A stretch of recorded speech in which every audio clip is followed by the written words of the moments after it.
Welcome to Channel Today in History. In today's video we will talk about the day September 24, 1877. Battle of Shiroyama. The Battle of Shiroyama took place on September 24, 1877, in Kagoshima, Japan. It was the final battle of the Satsuma Rebellion. After defeat in the siege of Kumamoto Castle, and other battles in central Kyushu, what was left of Seigo Takamori's loyal samurai forces fled back to Satsuma, seizing Shiroyama Hill over Kagoshima on September 1, 1877. Imperial Army troops under the command of General Yamagata Aratamo, and Marines under the command of Admiral Kawamura Sumiyoshi began arriving soon after, and the rebels were surrounded. After combat losses and desertions, Seigo had only 300 to 500 samurai left of a force of more than 20,000 who had held siege to a government detachment in the city of Kumamoto just 6 weeks earlier. With 30,000 troops, Yamagata had a numerical advantage over Seigo of 60 to 1 at least. Having been defeated in battle frequently in the past, however,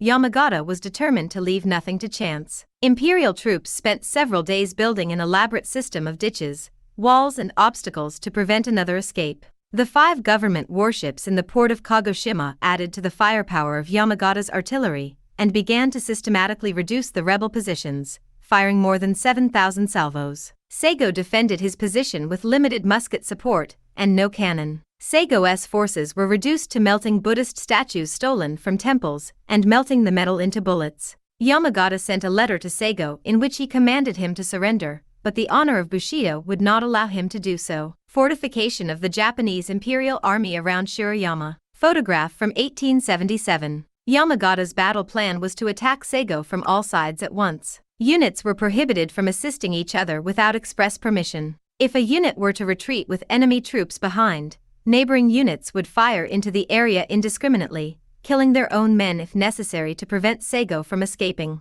After heavy bombing on the night of September 24, Imperial forces attacked the mountain in the early morning. The samurai, under heavy fire, attacked the lines of the Imperial Army, which had not been trained in close-range sword combat. Within minutes the organized line turned into confusion. The sword-fighting skill of the samurai won against an army with very little traditional training. Seigo's defense line remained intact for a short time, but was forced to retreat due to the difference in the number of combatants. By 6 a.m., only 40 rebels were still alive. Seigo was injured in the femoral artery and stomach. Losing blood quickly, he asked to be found a suitable place to die. One of his most loyal followers, Beppu Shinsuke, carried him down the hill on his shoulders. Legend has it that Beppu acted as kaishakunin and helped Seigo to commit seppuku before he could be captured. However, there is evidence to the contrary, saying that Seigo actually died from the gunshot wound, and then had her head removed by Beppu to preserve her dignity. After Seigo's death, Beppu and the last samurai unsheathed their swords and ran downhill towards the imperial positions until the last one was killed by Gatling machine guns. With these deaths the Satsuma Rebellion was ended. On February 22, 1889, Emperor Meiji posthumously pardoned Seigo. A statue in Kagoshima Central Park exists in his memory. This battle inspired the final scene in the film, The Last Samurai. Did you like the video? In the description you will find the blog link with the full article. Give an incentive by subscribing to the channel, liking, commenting and sharing with your friends. Hugs. Until the next.